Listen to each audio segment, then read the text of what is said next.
hoje, assim, ó, a gente vai colocar bem no meio, ó, quartas. Se a equipe acha, se os debatedores vão opinando, pô, a vantagem do Flamengo é gigante. Quer ver, ó, fazer um teste aqui ao vivo, ó. Bota pra lá. O Flamengo tá com 90% agora da vaga na mão. Aí, o nosso termômetro vai caminhar ao máximo, quase máximo, né? Pro Flamengo. Aí, de repente, o Pedro pode dizer, não, cara, essa derrota foi boa pro Inter, porque ele vai jogar em casa. Eu acho que o Inter saiu grande do confronto. Aí vai parar aqui. Nós vamos debater, tentar chegar a um consenso ou não, porque consenso é chato pra caramba. Vamos discordar aqui e debater tudo que rolou ontem no Maracanã. Mergulhar nos jogos de hoje da Sul-Americana e da Libertadores e tratar de tudo que é assunto no futebol brasileiro e mundial no Seleção que começa agora. Tudo bom, Pedro? Tudo bem, Zé? Bem-vindo, cara. Você fez algo inédito agora. O quê? Porque já me chamaram de Rodrigo Coutinho e já chamaram o Coutinho de Pedro Moreno. Agora, Pedro Coutinho é... Pedro Coutinho é a junção do Pedro Moreno com o Rodrigo Coutinho. Né? É muito conhecimento nessa junção. E olha, pra não falar que eu sou o Rizek, quando eu tava entrando aqui, ele tava saindo. Não, o Gurjão, que é o diretor, falou assim, não, o Coutinho e o Felipe estão na mesa com você. Então foi isso, a culpa é sempre de quem tá no ponto. Só pra deixar claro que é sempre um prazer ser confundido com o Coutinho, que é, além de craque das análises, é um grande amigo. Abraço, Rizek, Felipe, Roger, todo mundo ligado com a gente. Assim, o resultado de ontem, obviamente, deixa mais satisfeito o torcedor do Flamengo, porque é uma vantagem, mas eu acho que o torcedor do Flamengo saiu do Maracanã, assim, sobretudo pelo primeiro tempo, com a perspectiva de que essa vantagem poderia ter sido maior.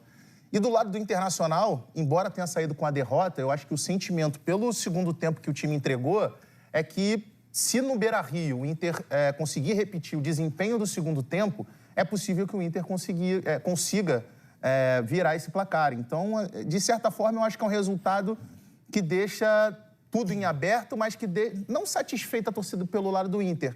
Mas acho que para os dois lados é um resultado que, assim, de certa forma, deixa os treinadores satisfeitos pelo que pode acontecer no segundo jogo. Mas acho que pelo lado do Flamengo fica essa questão, essa perspectiva de que, mais uma vez, o time teve um excelente primeiro tempo, dominante, poderia ter construído uma vantagem maior e o segundo tempo foi meio abaixo.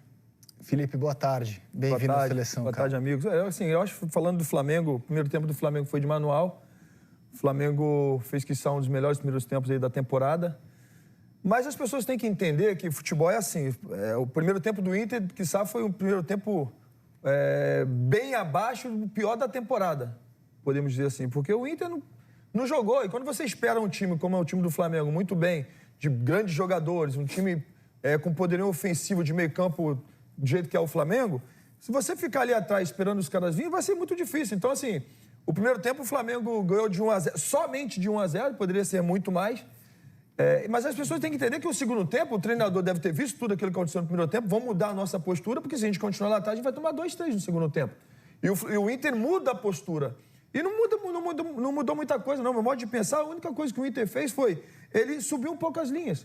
E ao subir um pouco mais as linhas, o Inter colocou o Flamengo um pouco mais de dificuldade. Tirou o Flamengo daquela comodidade que o Flamengo tinha de poder sair tocando a bola do zagueiro e ninguém chegava mais duro nos ataques do Flamengo, ninguém fazia uma pressão. Então, o Flamengo, o segundo tempo, não é que o Flamengo jogou mal. O Inter melhorou muito no segundo tempo. Eu acho que o jogo está em aberto, mas, de fato, o Flamengo leva uma vantagem importante, porque nós temos que entender que o Flamengo é um time que toma poucos gols. E, se eu não me engano, esse ano só perdeu de placar 2 gols de diferença pelo menos 1 ou 2 vezes. Então é muito difícil o Flamengo tomar gol. Mas tá aberto, de fato tá aberto. Acho que os dois saem satisfeitos. O Flamengo por ter vencido e o Inter por não ter perdido demais. Roger Flores, boa tarde. Bem-vindo à Seleção. Zeke. Moreno, Felipe, amigos que estão com a gente. Eu vi um jogo de 2 tempos distintos, claramente. Vi o Flamengo fazer um bom jogo no primeiro tempo, mas sem grandes oportunidades. Uma finalização do Luiz Araújo, aquela de manual dele que o Rocher faz boa defesa. Obviamente o gol de cabeça do Bruno. Um volume no campo ofensivo grande, de bom trabalho de posse de bola, mas sem muita agressividade de finalização assim perigosas. O Inter me pareceu com medo nesse primeiro tempo, né? Muito receoso daquilo que poderia acontecer e com uma as linhas muito baixas, tentando de alguma forma bloquear essas ações, fazendo um balanço interessante, e até por isso esse balanço do primeiro tempo do Inter nessa fase defensiva, ela impediu grandes abordagens do Flamengo perto do seu gol, mas muito receoso ainda, né? Dessa bola esticada, principalmente no Ricardo. É Ricardo, né? Ricardo Matias. Essa bola longa tentando um domínio, mas ele estava muito sozinho, né? As linhas baixavam e deixavam o menino lá na frente por causa da altura e do porte físico, mas ele com certa dificuldade ou de dar uma raspada, porque não tinha ninguém para raspar a bola para ele raspar a bola para alguém. E a intensidade que a gente conhece do Flamengo, né? No pós-perda. Tinha muita posse de bola e quando perdia tentava pressionar para recuperar essa bola o mais rápido possível. Acho que o Flamengo cansou com essa intensidade imprimida no primeiro tempo, no segundo tempo. E aí o Inter começa a ter um pouquinho mais de liberdade para poder sair jogando, para poder adiantar um pouco a linha, para poder dar um pouquinho mais de saída para o Alan. E o jogo ficou mais equilibrado, ficou mais aberto, o jogo ficou com muito espaço dos dois lados. E daqui a pouco a gente entra um pouquinho mais sobre esses detalhes. Mas acho que foi mais ou menos isso. Diante das possibilidades, né, de classificação, acho que as possibilidades para as duas equipes, acho o Flamengo ainda um pouco favorito, até pela vantagem que construiu. Mas sobre essa satisfação, hoje eu vi muito torcedor do Flamengo insatisfeito, né? Muitos reclamando, né? Poxa, cara, o Flamengo ganhou, o Flamengo construiu uma vitória, construiu uma vantagem. E isso, contra uma equipe do tamanho do Internacional, é sempre importante. O jogo vai ser no Beira-Rio semana que vem, um jogo difícil, mas o Felipe trouxe um ponto importante, né? Que é o Flamengo não toma gol, o Flamengo se defende bem, o Flamengo tem uma linha defensiva muito segura. E por isso que eu não entendo essa insatisfação dos torcedores, muito parecido com o do Fluminense depois do jogo de... mas tomou um gol, que isso? O Fluminense construiu uma vitória importante fora de casa... Um gol ali no final, isso acontece, cara. Mas traz um resultado também muito importante para o Rio de Janeiro. Acho que as pessoas analisam...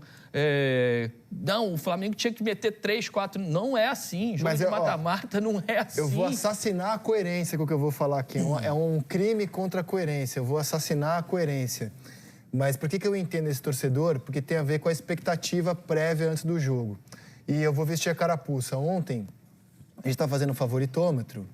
E não tem certo ou errado o favoritômetro, né? A mesa estava assim, 55% Flamengo, 60% Flamengo. Eu aumentei a aposta. Eu falei, eu acho que é 70%. Eu vou explicar por que eu achava, antes do jogo começar, 70%. Porque eu entendo que de cada 10 confrontos, 10 mata-mata, deste Flamengo e deste Inter, o Flamengo passa em 7. O Inter passaria em 3. Então, assim, eu acho que é 70%. É uma diferença grande. O Flamengo hoje é mais time, ele tem mais solução no time titular, muito mais solução no banco. E eu imaginava que ontem essa classificação pudesse ser encaminhada. Aí tem o primeiro tempo. E tudo isso que pessoas como eu pensavam assim, acontece. O Flamengo faz o primeiro tempo assim e o Inter não respira no primeiro tempo, né? E aí passa a sensação de que o confronto poderia ser encaminhado ontem. E o segundo tempo a coisa muda de figura. E mais do que muda de figura, apesar do Flamengo ter tido a chance com o Luiz Araújo de fazer o segundo gol, a partida termina com o Inter na área do Flamengo. Eu sei que sem levar nenhuma chance absurda de gol, mas com o Inter na área do Flamengo. E passando a sensação de que, em Porto Alegre, um jogo único, o Flamengo pode estar num dia ruim, pode ter um erro de arbitragem, pode ter um lance de sorte, o Inter pode estar num dia extremamente inspirado. Essa qualidade, essa superioridade que o Flamengo tem em relação ao Inter e que se demonstrou no primeiro tempo, ela pode virar pó com 90 minutos no Beira-Rio. Então, quando eu digo que eu vou assassinar a coerência, o Flamengo ganhou o jogo, que é o que mais importa, né, no mata-mata. Mas aquela expectativa que eu tinha de 70%, eu já baixo para 65%, 60%, porque a vaga não foi encaminhada ontem, né? Foi uma vaga que começou a ser decidida com uma vantagem para o Flamengo, mas ela não foi encaminhada. Então, é por isso que eu imagino que o torcedor do Flamengo hoje possa estar um pouco frustrado, não triste. Porque o jogo também apresentou essa possibilidade de o Flamengo já encaminhar e isso não aconteceu. Mas quero perguntar a sua opinião. Você, telespectador do Seleção, o nosso megafone, pergunta para você. Qual o tamanho da vantagem do Flamengo? Então, assim, você tem uma barra aqui. Se você tem, quando você for votar, você tem a possibilidade, 100%, 90%, 80%, a barra vai variar de acordo com os cliques. Então, qual a vantagem do Flamengo, né? Então, ela vai de 0 a 100. No final, a gente mostra essa média, né? Falta pouco, está confortável, você tem várias opções ali para ir votando e essa barra vai variar de acordo com o seu voto. Essa pesquisa vai ficar no ar até o fim do programa. Vamos falar da vantagem do Flamengo e rodar os melhores momentos? Depois a gente faz o nosso termômetro, porque primeiro vamos debater, mostrar o jogo, vá que algum aqui consegue convencer o outro com seus argumentos. Jogadores que são fortes fisicamente, jogadores que são rápidos. Então, assim, é muito complicado. O Flamengo teve posse de bola, o Flamengo teve um ótimo volume de jogo.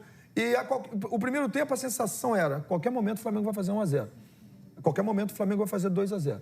E claro, o segundo tempo tudo mudou. Eu acho que o Inter entendeu que contra um time como é o Flamengo, por exemplo, se você pega o Mirassol, a maneira que o Mirassol se apresentou no Maracanã, ele não deixou de jogar. Ele não deixou de pressionar o Flamengo. Por isso que, de repente, o Mirassol poderia até ter empatado o jogo. Teve oportunidade. Exatamente. As pessoas têm que entender, assim, não é? Se você entra num jogo contra o Flamengo, querendo jogar por uma bola, querendo só marcar e trazendo, convidando o Flamengo a te atacar, não tem jeito. 1-0 para mim ficou muito barato no primeiro tempo. E no segundo tempo, o torcedor tem que entender isso, cara. Assim, do outro lado, existem pessoas super inteligentes que trabalham o dia todo, pessoas que vivem e respiram futebol. No segundo tempo, no mínimo, desceram os scouts, um vídeo dentro do vestiário, rapaziada, é o seguinte, a gente vai ter que marcar pressão. Se a gente não subir as linhas, o Flamengo vai fazer 2, 3 no segundo tempo. Esquece, mas pode ter certeza disso. Então, vamos subir as linhas. Ao subir as linhas, Alan Patrick pegou mais na bola no segundo tempo.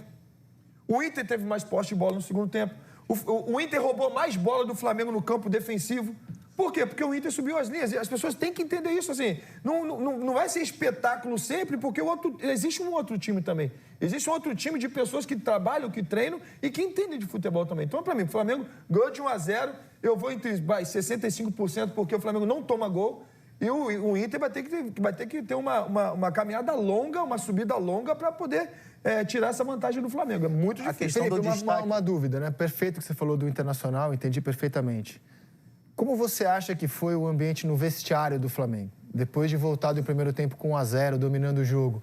Foi agora vamos matar, vamos liquidar, vamos para cima? Ou foi agora vamos estudar um pouco mais o adversário, já temos a vantagem? Como você acha que foi o papo no vestiário do Flamengo? O papo no vestiário, a gente poderia ter feito o que eu penso assim como um ex-atleta, né? Pô, rapaziada, a gente poderia ter matado no primeiro tempo, né? A gente poderia ter feito mais gol no primeiro tempo. Isso aí é notório. Por isso que o torcedor acaba ficando chateado, porque, poxa, poderia ter ganhado de 2-3-0 no primeiro tempo. Agora, o segundo tempo, com certeza foram surpreendidos, pô. Com certeza, pô. Sabe, o Inter veio pra cima, o Inter subiu as linhas dele, o Flamengo não estava esperando isso aí. E quando começou a racionar, como começou a entender, assim, o Inter já tinha empatado em posse de bola, já tinha tido oportunidade de poder empatar o jogo. Essa é a verdade. Eu creio que o Flamengo, assim... cara, é muito difícil o Flamengo tomar gol. Eu vejo mínimos detalhes. Quando o Inter tinha um contra-ataque, ou o Inter estava fazendo uma transição, a forma que os jogadores do Flamengo, eles atravessavam o campo para defender o gol, é incrível. Assim, é lindo de se ver. Defensivamente falando, é lindo de se ver. Isso é muito treino. Eu não tenho dúvida que o Felipe Luiz fala, não, esquece a bola e passa todo mundo para trás da linha da bola. Porque sempre, você não vê um contra-ataque do Inter, 2 contra 1, 2 contra 2. Sempre quando o Inter vinha contra-ataque, os caras calavam, voltavam igual maluco, que tinha 5, 6, 7 jogadores atrás da linha da bola. É muito difícil fazer gol no Flamengo. Então, assim, é claro que eles esperavam fazer gols, mas 1-0 para mim, num jogo como esse aí, foi importante. O que você acha, Roger?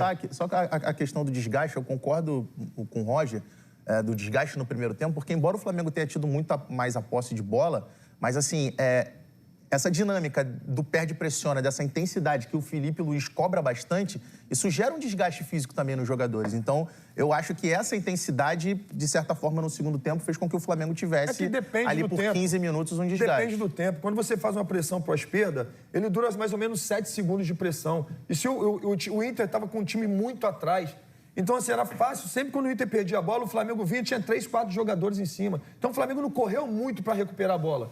sabe? Era 3, 4, 5, 6 segundos no máximo, o Flamengo recuperava a bola. Então, assim, acredite, é muito difícil você correr atrás do adversário. É muito difícil você correr atrás da bola. Porque você tem um psicológico, cara, a gente pode tomar gol a qualquer momento, meu Deus, eu tenho que correr, tenho que marcar aqui. O cara que tá com a bola, o cara que tem opções para dar passe, o cara desfruta desse momento. Sabe, assim, então acho que não tenha sido algo físico do Flamengo. Pelo contrário, eu acho que por isso o Felipe Luiz não fez as substituições. Não só físico, acho que também físico. Já debato as alterações do Felipe e, inclusive, o Pedro ter entrado no finzinho do jogo. Mas o que você acha do papo do intervalo, assim? Como é que o Flamengo, na sua opinião, voltou para o segundo tempo depois do que ele fez no primeiro? Não, eu acho que o papo no intervalo, Felipe, é de manutenção de estilo de jogo. Olha, rapaziada, foi bom, a gente teve o domínio, a gente teve volume, só que a gente tem que criar um pouquinho mais de possibilidade. Vamos pegar aqui a linha ofensiva dos 4. Olha, preciso de movimentações mais aqui, preciso de ataque mais ali, essa profundidade tem que ser encontrada nas costas de fulano ou de Beltrano. A gente tem que ter outras possibilidades para furar esse bloqueio. A gente teve posse de bola, a gente teve movimentação, a gente teve algumas finalizações, mas a gente precisa ser um pouquinho mais agressivo para encontrar soluções para furar, né? Porque pelo que a gente jogou, pelo que a gente construiu, 1-0 ficou pouco. Então vamos tentar manter esse ritmo e tentar encontrar outras soluções de finalização. Eu acho que mais ou menos foi esse o papo dentro do vestiário do Flamengo. E do Inter é mais ou menos o que o Felipe disse, né? Você tem hoje uma comissão técnica, ela é feita de muita gente. Então, tem gente na linha do gramado, tem gente lá em cima vendo os no camarote, captando números, captando informações, pegando o número dos scouts para poder alimentar o treinador que está na beira do gramado, que às vezes ele não consegue enxergar tudo, ele está vendo ali as nuances táticas do que está acontecendo. Mas lá de cima vem todas essas informações para abastecer o treinador, para poder encontrar essas soluções que o Inter precisava naquele momento. E aí, tem muita gente ali capacitada para poder dar essas informações para os atletas. Olha, aconteceu isso, isso, isso. A gente sofreu aqui, a gente sofreu ali, a gente não conseguiu fazer isso ou aquilo, para poder caminhar em bloco mais 20, 30 metros para tirar o time de trás. Então, isso foi colocado, o Inter começou a entender e fazer isso, e por isso que cresceu na partida. E a partir do momento que cresce na partida, que se equilibra num jogo tão difícil, você surpreende o Flamengo. No Flamengo, provavelmente tenha tido um vestiário mais light, mais leve, de poucos ajustes. Quando encontra um Inter totalmente diferente, é a partir daí que o Felipe tem que começar a trabalhar. Olha, não estava nessa expectativa. O Inter fez isso, fez aquilo e começou a me incomodar, começou a sair, começou a tirar o bloco. Eu preciso encontrar novas soluções aqui, ou no banco de reservas, ou dentro do próprio campo, com o Jorginho, com o Alexandre, que estava ali perto dele, do lado esquerdo, passar essas informações. Olha, recua um pouquinho ali, adianta um pouco aqui, fecha um pouco mais por aqui, para a gente voltar a ter esse domínio do jogo. Cara, é um jogo muito tático, é muito xadrez ali. Os dois treinadores são treinadores inteligentes, eles têm essa percepção, as percepções. Não foi só no intervalo que o Inter já começou a se reorganizar. Quem que caiu? Acho que foi o Royal que caiu. O Roger chamou 8 jogadores ali. Foram 8 ali em volta do Roger, do Internacional. E ali ele já começou, tem que fazer isso, tem que fazer aquilo, tem que reposicionar isso, aquilo, para poder não perder tempo. Qualquer perda de tempo num jogo desse, não dá para ficar esperando, vou esperar um intervalo para poder reajustar. Cara, o treinador tem que estar muito atento para passar essas informações. Os auxiliares trabalham demais hoje. É o cara que está lá em cima assistindo o jogo, que já vai num ponto aqui para auxiliar, o auxiliar vai lá toda hora. Ontem teve uma imagem, foi clara sem imagem, né? O auxiliar do Felipe, o Felipe está fazendo alguma coisa, o auxiliar chega para ele e fala alguma coisa que ele muda, então faz. Sabe assim, então tá todo mundo trabalhando a todo momento. São muitas informações, né? São muitas informações que tem hoje. É o fisioterapeuta, é o massagista que vai lá no goleiro e fala isso. E foi como o Roger falou, assim, no primeiro tempo, o Roger Machado, ele já chamou aquele time naquela hora ali, já fez mais ou menos foram 2, 3 minutos, ele falou, rapaziada, já veio o negócio de cima aqui, a gente tem que fazer isso, isso, isso, vamos mudar. Vamos mudar, porque senão vai ficar complicada a situação. Então, assim, você gostaria de jogar com ponto eletrônico, como o Ricardinho jogou Corinthians e Santos em 2001? Não, mas acho que isso aí atrapalha. Tira a concentração completamente. Deixa imagina, né? aqui no vídeo. Eu falei isso agora, depende de quem é o jogador e depende de quem é o treinador. É que tu tá com uma bola dominada, falando de mim, né? O Felipe jogava mais atrás, tá com a bola dominada. Aí tu tem 3 opções, na hora de dar o passe, tu fala, eu vou dar num Moreno aqui. Aí o treinador na hora falou, dá no Felipe. Ó, vamos ver o que o Felipe Luiz falou sobre isso, né? Foi perguntado. Pô, o time criou pra caramba no primeiro tempo. Tem alguma frustração nesse 1-0? O Felipe falou sobre o tema. Respondeu assim, ó. O Campeonato Brasileiro e a Libertadores, mas principalmente o Campeonato Brasileiro, é o campeonato mais competitivo do mundo. Para mim é muito difícil jogar, muito difícil. O problema são as expectativas, né? Que se geram em função do adversário que pisa no Maracanã. Todo mundo acha que vai ser goleada. E não é fácil. Vimos o Santos vencendo o líder, até o vice-líder Cruzeiro no outro dia. Não sei que outro time também roubou pontos. O próprio Mirassol, que empatou com o Palmeiras fora. Ceará, então... O Ceará acho que venceu o Santos, o Cruzeiro também. Foi. Então, não tem jogo fácil no Brasil. Agora, querer ganhar e golear todos os jogos é uma coisa totalmente irreal. Não existe... É claro que existe algumas super equipes no mundo que conseguem fazer um campeonato extraordinário assim, mas no final das contas... O Campeonato Brasileiro é muito competitivo, existem muitas coisas que fazem a equipe oscilar, muitos fatores externos que fazem a equipe oscilar, como viagem, lesões, o adversário principalmente. Então, claro que ganhar não é fácil. Eu valorizo cada vitória, mesmo que seja de 1-0, valorizo muito e espero que o torcedor também. Vamos pro nosso termômetro, estou curioso, cara. E quando ele diz que o problema é a expectativa, eu visto essa carapuça. Quando eu estou dizendo que na minha expectativa o favoritismo diminuiu um pouco, porque eu colocava o Flamengo muito favorito no confronto, e agora eu coloco um pouco menos, como o Felipe, 65%, eu ainda acho bastante favorito, mas eu imaginava que a vaga pudesse ser encaminhada ontem. Então eu vou começar com o meu. Só para partir, para brincar aqui, como é que é a brincadeira. Vamos lá para... Eu acho que está em 65%, assim, ó. Vai pro Flamengo mais pra cá. Vai um pouquinho. Tu começou com 70, o Flamengo ganhou e tu diminuiu. Falei que eu ia assassinar a coerência. Falei, eu tô aqui pra assassinar a coerência.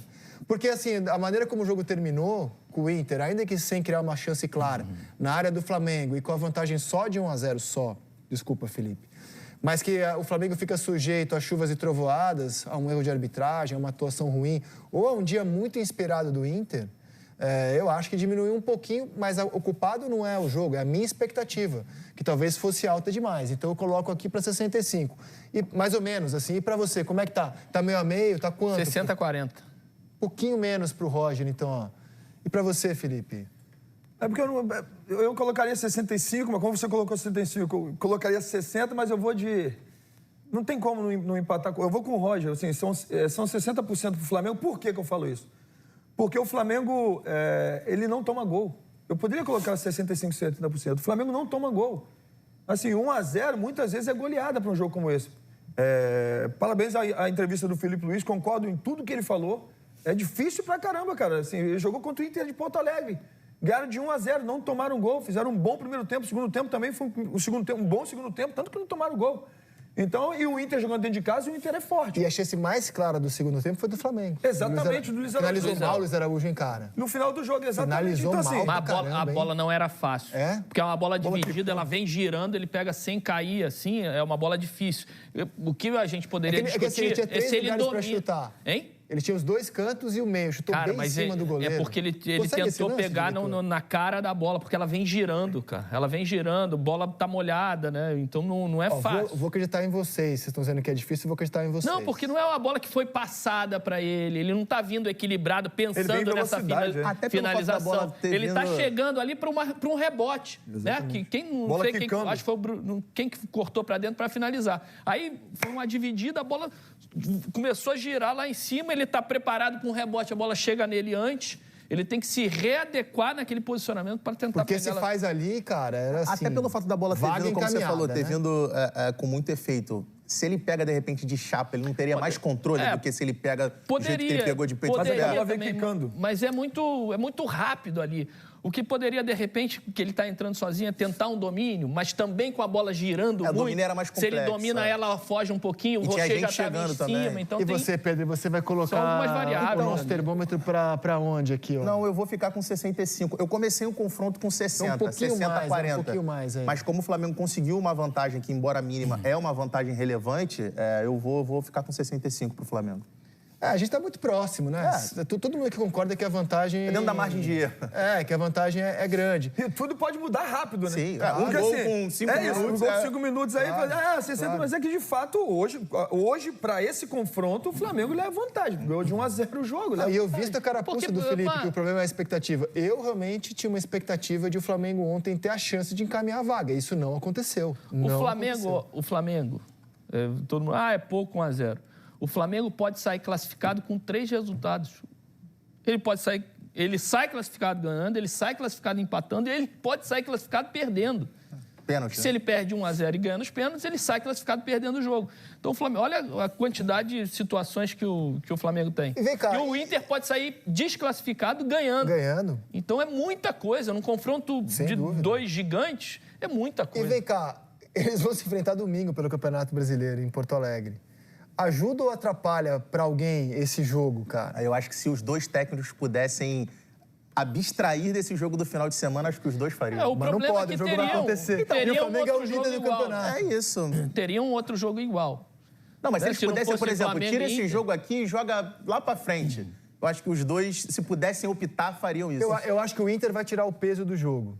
Sim. O Inter vai. O jogo é no Beira-Rio. No Beira-Rio? Eu acho que o Inter vai tirar o peso do jogo. Eu acho que o Flamengo vai dar uma mesclada, de repente entra um ou outro, porque o Flamengo é o líder liderança, do campeonato. Exatamente. E o Flamengo tem mais opções, né? O Flamengo tem mais elenco para poder entrar com um time mais forte. E anunciou que a sua prioridade era o Campeonato Brasileiro. São dois cenários completamente diferentes, né? O Flamengo é líder do Campeonato Brasileiro, anunciou que a prioridade é o Campeonato Brasileiro, e você pode ter certeza que o Flamengo vai jogar para ganhar esse jogo. Já o jogo de volta, o Flamengo vem com uma vantagem. Será que o Flamengo vai marcar pressão, vai marcar alto com uma vantagem de um gol, se abrindo para, de repente, tomar um contra-ataque do Inter? Então, assim, são dois cenários completamente diferentes. E quer mais um tempero nesse cenário? A atmosfera que vai estar no Beira-Rio. O jogo de domingo não vai estar cheio. Cara, eu acredito que vai estar lotado. Vamos pensar em tese num Flamengo... O jogo de quarta vai ser aquele inferno vermelho. O final do jogo vai ser assim, quarta-feira é guerra. No final, vamos pensar que num Flamengo mesclado que vai entrar para pegar o Inter domingo. O Pedro ficou no banco no jogo de ida, é possível que seja titular nesse jogo de domingo. A Arrascaeta não jogou no jogo de ontem. Pode ser, deve ter uma minutagem para esse jogo de domingo. E o Felipe costuma dizer que o Arrascaeta precisa estar em campo. Não funciona com o Arrasca ser poupado. Ele, pelo menos, é o que ele diz. Já é um time alternativo do Flamengo que tem Pedro, Arrascaeta, Cebolinha possivelmente deve ser titular também. Então, assim, cara, é um time mesclado do Flamengo, mas que é um time massa. E acho que o Inter vai fazer questão de tirar o peso, porque se ele perde com os titulares domingo, num jogo à Vera... Mas ele só tem os titulares também. O problema do Inter é que é a conta do chá. Cara, mas você vê que ele tem jogadores importantes. Ele tem Borré, ele tem Valência, ele tem Bruno Henrique... Ele tem jogadores que já foram titulares. Eu não sei não pode ser um jogo para Borré e Valência, vocês querem uma chance? Exatamente. Tá aqui, então, mas eu não sei, por exemplo... Vai jogar domingo, Borré e Valência. Mas eu não sei, por exemplo, se o garoto, se o Ricardo Matias, vai ser titular no jogo de volta da Libertadores. Eu acho que pode ser. Mas você pode colocar o Borré e o Valência justamente para isso. Vocês querem jogar quarta-feira? Tá aqui a chance de vocês. Uma minutagem reduzida. Me convenço que vocês têm condição de na quarta-feira serem titulares. O negócio é o seguinte, como é que vai ser? O Inter precisa sair pro jogo.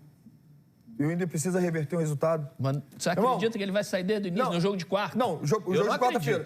Vai precisar... Se eu sou treinador, meu amigo, 4-4-2, 2 atacantes lá e eu estaria com, de repente, o Valência, que se movimenta mais, eu com um garoto que é alto, tem um bom porte físico, né? E o Inter tem que fazer isso. O que eu faria para esse jogo de fim de semana? Eu montaria, porque, obviamente, o Felipe Luiz não vai saber, o adversário não vai saber se vai manter ou não a opção, a escalação taticamente falando do outro jogo. Então eu começaria esse jogo com a mesma mentalidade tática que eu começaria o próximo jogo. Aqui, 4-4-2, então vou botar 4-4-2 aqui. Por mais que mude o time, mas para ver, marca um pouquinho de pressão, vamos ver como é que vai estar o Flamengo. Aí joga para quarta-feira, irmão. Já foi um treino aqui, para quarta-feira pode tentar reverter o quanto antes o resultado. Eu faria isso. É muito parecido. O Flamengo passou por isso agora na Copa do Brasil, né? Com o Atlético Mineiro. Não foi? Foi a mesma coisa. A mesma coisa. A diferença é que o jogo foi antes. Jogou antes pelo Brasileiro e aí vieram... Os dois jogos. Mas tem uma questão que o Flamengo dentro fez. do jogo, né? Porque o Atlético Mineiro dentro do jogo, o primeiro tempo do Atlético Mineiro foi pífio. O Flamengo poderia, inclusive, ter matado o jogo já no primeiro tempo. Essa é a diferença, é que o jogo de Brasileiro, no meio dos confrontos, é muito inusitado isso, cara. E da Copa do Brasil também, por exemplo, o Flamengo fez uma coisa no jogo de volta que o Flamengo certamente não vai fazer no jogo de volta do Beira-Rio. Até porque o Flamengo já tinha deixado meio que claro que a Copa do Brasil era a terceira competição do clube. O Flamengo meio que mesclou no jogo de volta, no jogo da Arena MRV. Então o time entrou com o Alacian, entrou com vários outros jogadores, mesmo assim que é algo melhor, que o Flamengo não vai fazer. Foi melhor. Não, e essa questão do primeiro tempo, quando a gente está falando aqui de uma certa insatisfação do torcedor do Flamengo, eu acho que essa insatisfação é muito mais com relação a uma repetição que vem acontecendo nos jogos do Flamengo do que exatamente o Flamengo ter vencido, entre aspas, só por 1-0 o Internacional ontem. Porque é mais um jogo do Flamengo que a gente vê o Flamengo tendo um primeiro tempo de muito volume, um primeiro tempo de oportunidades onde poderia ter aberto uma vantagem maior e que no segundo tempo o time tem uma queda de rendimento. Então, acho que isso que meio que causa uma insatisfação no torcedor, que é algo que está se tornando meio que sistemático. Mas aí eu vou fazer uma defesa aqui, porque, de fato, assim como foi com o Inter, o Atlético Mineiro, o primeiro tempo, jogando em casa, foi muito abaixo. E eles mudaram completamente o comportamento dele, a forma de jogar para o segundo tempo. Então, assim, uma coisa é você jogar bem contra um time que está muito mal, outra coisa é você manter esse nível bom contra um time melhor. Então, foram dois times diferentes. O Inter no primeiro tempo, o Inter no segundo tempo. O Atlético Mineiro no primeiro tempo, o Atlético Mineiro no segundo. Agora, isso aí é treino. Aí o treinador tem que pegar lá, meu irmão, e falar assim, rapaz, nós somos bons, nós temos que jogar bem com o time pressionando alto, com o time pressionando baixo, aí vai questão de treino. Mas eu entendo que é muito complicado. Os times, eles mudam. O Atlético Mineiro mudou totalmente a característica dele no segundo tempo. Não, assim, eu entendo, e é claro, do outro lado você tem adversários, são adversários do Flamengo que estão enfrentando de muita qualidade, mas é que eu acho pouco pro Flamengo. Por exemplo, o Flamengo ontem só finalizou 2 vezes no segundo tempo inteiro. Uma dessas é uma finalização no final do jogo, essa que a gente falou. Tem muito material humano para... Concordo com você. O Flamengo num jogo, mesmo eliminatório, finalização. Surpreendeu a vocês? A gente surpreendeu, porque quem viu o programa de ontem olhou as prováveis escalações e nela estava o Pedro. Quando ela foi anunciada, o Pedro estava no banco do Flamengo. Vou colocar aqui a escalação inicial do Felipe. O Pedro, desde que voltou ao time contra o Fluminense, tinha feito 6 jogos. 5 como titular, 1 como reserva. Ontem completou o 7º, mas por apenas alguns minutos. Então, essa foi a formação do Flamengo. Se vocês tiverem ponderações, não é assim o desenho, um pouco mais para cá, um pouco mais para lá. O Flamengo tinha 4 atacantes no campo, né? Samuel Lino, Plata, Luiz Araújo, Bruno Henrique, não tinha o Arrasca suspenso. Essa foi a formação inicial. Surpreendeu não ter o Pedro no jogo de ontem? A mim, muito.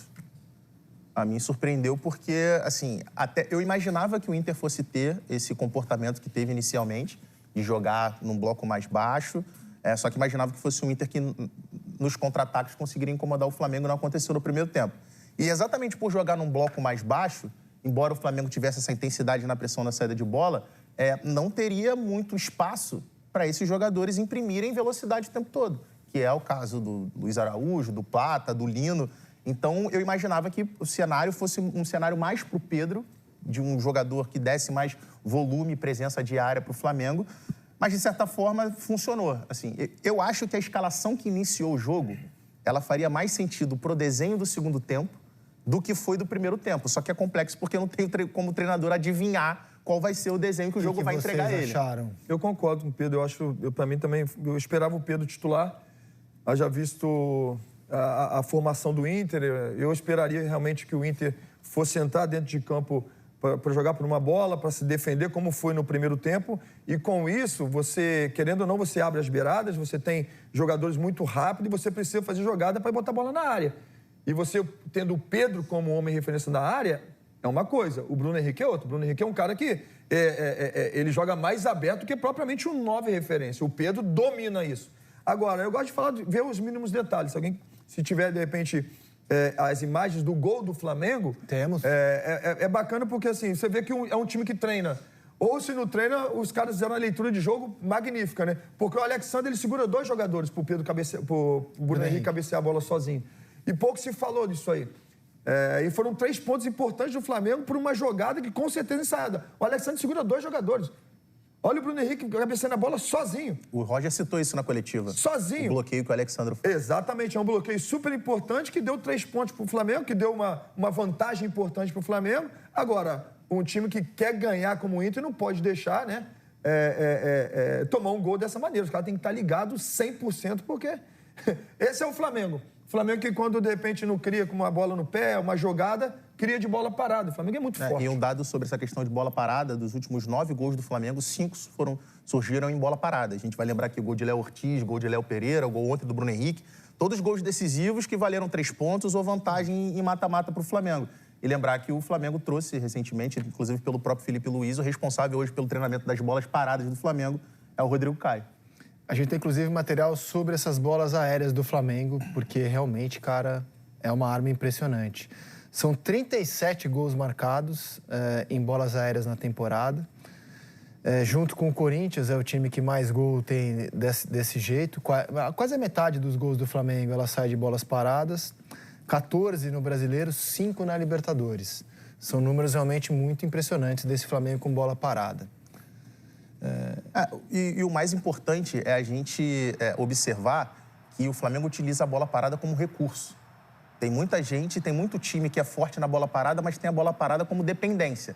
O time não consegue criar, não consegue construir e só através da bola parada, da bola aérea, que o time consegue criar. O Flamengo não. O Flamengo é um time que tem a bola no chão, que tem a qualidade, que tem o jogo pelo lado, que tem o jogo por dentro no Arrascaeta. E a bola aérea passa a ser um recurso, sobretudo em jogos que estão mais complexos, estão mais difíceis. O Flamengo consegue também, pelo alto, chegar a resultados importantes. Isso é muito treino, porque difícil... Eu já joguei em times bons, mas que é dificilmente fazer gol de bola parada, porque o cobrador não conseguia acertar uma bola parada, nem um corner, não conseguia. E eu já joguei em clubes onde que tinham jogadores que eram muito bons na bola parada, que a gente fazia gol, assim, eram 3 pontos. Se quando não era de jogada trabalhada, era bola parada, porque a gente sabia que a bola ia chegar. Então, isso é muito treino. Olha como é que é. O Luiz Araújo cruza muito bem. Exatamente, isso é muito treino. Bem. O Palmeiras, a gente se acostumou a ver nos últimos anos o Palmeiras como um dos times com a principal bola parada do futebol brasileiro. Exatamente. Ganhou título, ganhou E também com o pontos Gustavo importantes. Gomes de arma, como isso. o Flamengo tem hoje o Léo Pereira e o Léo Ortiz. Bom, a gente debateu as escolhas iniciais. A você surpreendeu o Pedro? Nada. No banco? Não me surpreendeu nada. Nada? Eu entendo que o Felipe, nesses jogos que ele precisa dessa pressão ofensiva, ele vai abdicar do Pedro. A gente está falando aqui nessa pressão, foi muito boa, foi muito importante. Se ele tem o Pedro, ele não consegue pressionar dessa maneira. E essas escolhas, para mim, são muito claras. Os jogos mais assim que o Flamengo precisa dominar o adversário nesse início de jogo, ele vai deixar o Pedro de fora. Porque não dá para dizer que deu errado. Pelo contrário, se a gente está dizendo que no primeiro tempo foi uma pressão absurda, deu certo a escolha dele. Então, eu entendo até o Felipe e o Moreno falarem sobre isso, né? Que, de repente, ter o Pedro ali com essas bolas roubadas, com essa pressão que o Flamengo faz, poderia ser importante, né? Porque essa bola poderia estar ali viajando de um lado para o outro e você não tem o camisa 9.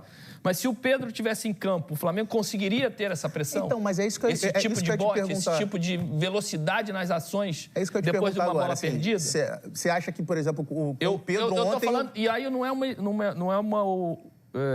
o gosto meu, tá? Eu tô falando com a cabeça do Felipe, isso, como exato, o Felipe pensa. Exato. E o Felipe Luiz, isso fica muito claro para mim. Não, assim, mas ele você só acha consegue que... pressionar dessa maneira e roubar tantas bolas e ter um empurre tão forte do adversário para trás sem o Pedro. Então, mas você acha que o Pedro em campo ontem como titular, o Flamengo teria tido menos volume de jogo do que teve? Não sei. Eu não acho. Não sei, eu também acho que não. Assim, mas eu acho que com a cabeça do Felipe Luiz, com certeza. Assim, eu acho que o debate em torno da titularidade ou não do Pedro do jogo de ontem, acho que ela pode ser muito em torno da questão técnica. Porque, assim, o Pedro não tá fazendo gol como ele fazia. Ele fez aquele gol contra o Fluminense e depois, se eu não me engano, nesses últimos 5, 6 jogos, ele não marcou mais. Não, ele foi elogiado pela intensidade. Pela entrega e tudo mais. Só que, assim... Quanto mais ele vai entregar a intensidade nesse tipo de marcação, eu penso que menos ele vai conseguir botar essa bola para dentro. Concordo, porque ele é um cara que ele vai estar mais desgastado, vai ter mais espaços para percorrer, ele vai estar menos posicionado como um centroavante e mais dificuldade de fazer o gol. Faz todo sentido. Mas aí é um cobertor curto, né? Vai perguntar pro Gabriel Jesus. Deixou de fazer o gol para poder cumprir função tática. Sim, Mas aí, nesse caso, e são características completamente diferentes. Sim. Nesse caso, você pega o Pedro, por exemplo, num jogo como esse aí, que o Flamengo Flamengo, os caras iam ser jogando, o Flamengo tinha 2, 3 jogadores ali, assim, pra roubar a bola, né? Muitas vezes o cara pegava e do outro lado, o Flamengo vinha com a bola dominada. Do outro lado, o Flamengo... Assim, é muito pouco espaço para percorrer, para fazer pressão. Propriamente falando, quando você joga contra um time que sai jogando mesmo que você faça pressão. O time vai sair jogando, então o cara vai ter que ir lá, vai ter que voltar aqui. Então, esse jogo pro Pedro é um jogo mais tranquilo para fazer pressão. Porque teria muito mais posse de bola agora. E não tinha o Arrascaeta também, né? Além de não ter... Essa foi a minha grande surpresa. Além porque com a ausência do Arrascaeta, sim. assim, É um ponto. você tinha outros 3... Beleza, tem o Pedro ali na frente, vamos combinar também. O Pedro não é um poste. O Pedro, ele não é um Bruno Henrique em termos de velocidade, mas é um jogador que é forte, tem porte físico, tem capacidade de fazer essa pressão. Mas ele tinha outros 3 jogadores muito velozes por trás para poder imprimir essa pressão. Então, assim, a minha surpresa na ausência do Pedro talvez fosse muito mais pela ausência do Arrascaeta do que exatamente uma disputa de posição entre Pedro e Bruno Henrique. Agora, a surpresa maior ainda, para mim, pelo menos, foi o minuto em que ele entrou. Porque se no segundo tempo o jogo começou a ficar enrolado para o Flamengo, o Pedro só vai entrar no finzinho. 81 Primeiro entrou... E olha só, o Flamengo fez 5 alterações, 4 dessas 5 com jogadores de seleção, que já vestiram camisa de seleção. É o caso do Varela, que entrou no lugar do Emerson Royal. É o caso do Everton Cebolinha, que eu achei que entrou bem, não sei se vocês concordam, achei que ele entrou bem no jogo, aos 26 do segundo tempo, junto com o Carrascal, que jogou no lugar do Plata. Gostaram do Carrascal? Assim, entrou... É muito difícil analisar, E o Pedro vai entrar com 37 só. 37, cara, do segundo tempo, junto com o Everton Araújo. Então, assim, além da surpresa dele não jogar, falei, caramba, o Pedro foi a última opção para entrar no jogo. Temos que entender uma coisa também, o Bruno Henrique é estrelado, né? Assim, o Bruno Henrique é estrelado, extremamente decisivo, foi assim, N títulos que ele ganhou com o Flamengo.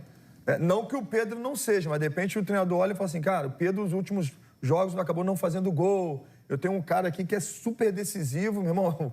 Eu vou no Bruno Henrique e acabou dando certo. Foi 1-0. Mas que ele poderia jogar, inclusive, com os dois, né? Ele poderia entrar com o Pedro e o Bruno Henrique continuar em campo. Eu acho que foi uma opção mesmo por no final, mas ter o Pedro no final do jogo, não colocar o Pedro no se jogo. ele bota os dois ali, poderia correr um risco, sério risco, de repente tomar, né? Tomar um gol de empate ali foi uma situação meio de manutenção. Vou tirar um atacante, vou botar outro atacante, que de repente vai segurar um pouco mais a bola, porque teve muito pouco tempo, de fato, o Pedro. A gente pediu... Bom, o time terminou assim. A gente pediu pro Felipe, pro Pedro e pro Roger escolherem 5 jogadores, cada um, como eles bem quiserem. A única exigência era que pelo menos 2 tinham que ser de um time, para eles darem notas de 0 a 10. O Felipe escolheu os seguintes atletas para dar nota.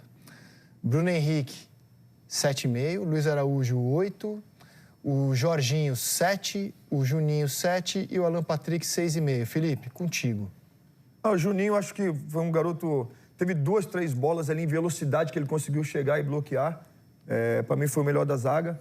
Alan Patrick, no segundo tempo, esboçou aquele futebol de craque que ele tem. Para mim, é um dos grandes craques do futebol brasileiro. E no segundo tempo, esboçou isso aí. Teve algumas jogadas de efeito, tanto para ajudar o time a sair jogando, como também no último terço de campo.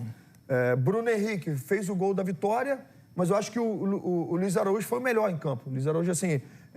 teve jogada, chegou no ataque para tentar fazer gol, criou jogadas no ataque, mas também, muitas vezes, o Inter saía em contra-ataque e quem roubava a bola? Luiz Araújo. Então, assim, num todo, para mim, foi melhor. O Jorginho simplesmente tomou conta do centro-campo, não só do Flamengo, mas do jogo, né? Ele tomou conta. Então, por isso, nota para esses atletas. O Luiz Araújo, eu acho que ele tem um senãozinho, assim. Ele é muito importante, ele tem, como a gente disse aqui, na bola parada, finaliza muito bem de média e longa distância. Mas na tomada de decisão ainda, tem muitos momentos ainda que... Por exemplo, ontem ele matou 2 puxadas de contra-ataque, que assim, uma que ele demorou demais para dar o passe e uma que, se eu não me engano, era o Royal, que estava vindo livre pelo lado direito, entrando na área, e aí ele tentou a opção do passe pelo lado esquerdo. E assim, são detalhes de um jogo que, se ele consegue aprimorar isso, vai ser um jogador ainda mais importante do que ele já é. Foi vaiado o Emerson Royal. Vaiado ontem pela torcida, chegou até a pedir desculpas. Errou uns passes bobos e foi vaiado ontem pela torcida no Maracanã. Vamos às suas notas, Pedro Moreno. Estão na tela, ó. Jorginho, 7,5. Foi a sua maior nota, né? Samuel Lino, 7. E aí você escolheu 3 do Inter. Discorra. Eu acabei optando por...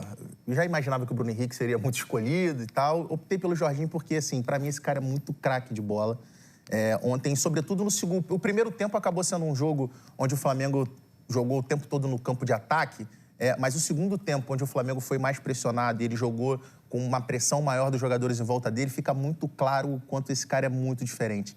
A tranquilidade que ele tem, a calma, a qualidade para sair com um toque, ele sair de uma pressão e fazer o time jogar, botar o time para frente, assim, é privilégio ter esse cara aqui.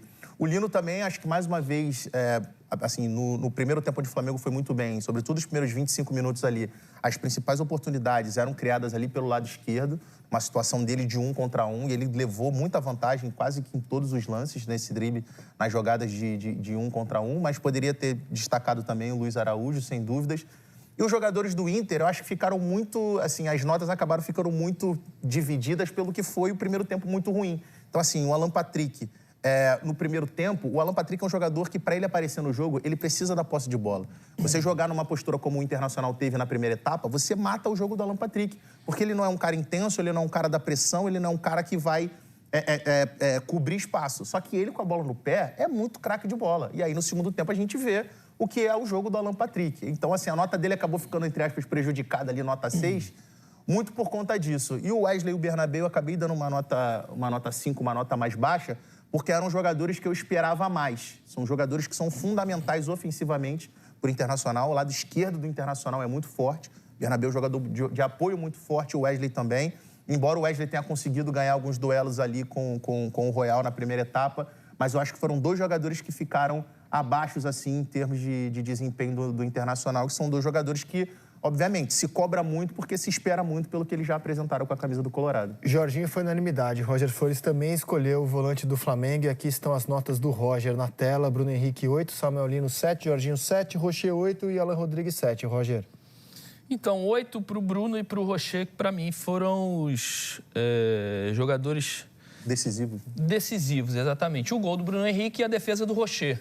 O Bruno Henrique dá a vantagem para o Flamengo jogar com um pouquinho mais de tranquilidade em Porto Alegre, e o Rocher segura essa vantagem, que ainda dá a possibilidade do Inter classificar para as quartas de final da Libertadores. Samuel Lino, muito em cima daquilo que o Moreno disse, né? Um jogador muito... Hoje está faltando coragem, principalmente para esses jogadores de lado do campo, né? De buscar a jogada individual. A gente vê muito jogador se posicionando, fazendo os movimentos corretos, mas quando a bola chega, corta para trás e volta a jogada para ela ser construída lá do outro lado. Samuel não, ele sempre tenta buscar uma jogada individual, quebrar essa marcação para você ter superioridade numérica, para você tirar um homem de dentro da área, para atacar a marcação e você buscar um passe com mais qualidade, com alguém mais bem posicionado para poder uma finalização. Ele ganhou praticamente esses duelos esses duelos no primeiro tempo. Só esse dado que eu acabei de ver aqui. Dos 6 duelos de 1 contra 1 de dribles que ele foi, ele ganhou 5. Ele passou pelo adversário em 5. Então isso é muito importante. Um número muito grande. Muito importante, principalmente para quem é do lado do campo, né? Para esse jogador driblador. Para tentar essa última jogada de construção. O Jorginho, unanimidade, né? Como ele conhece da posição, como ele se posiciona, como ele ajuda os companheiros, né? Como ele vai conversando e ajustando qualquer desajuste que tenha num setor de meio campo, e defensivo principalmente, né? Ele vai falando o jogo todo, impressionante como ele dita ritmo. E o Rodrigues, dei o 7 porque é um jogador que tem um pouquinho de saída, que dá um pouquinho de desafogo, principalmente era uma posição que o Internacional estava precisando demais depois da lesão do Fernando. Roger Machado tentou o Bruno Henrique, tentou o Ronaldo, tentou o Richard. São jogadores que não estavam entregando, e é uruguaio, né? Eu acho que ainda vai crescer bastante. E ele chegou agora, já tomou conta da posição e vai pelo menos reajustando o Inter nessa função que estava praticamente sem solução. E por isso essa nota 7. E ontem foi, bom,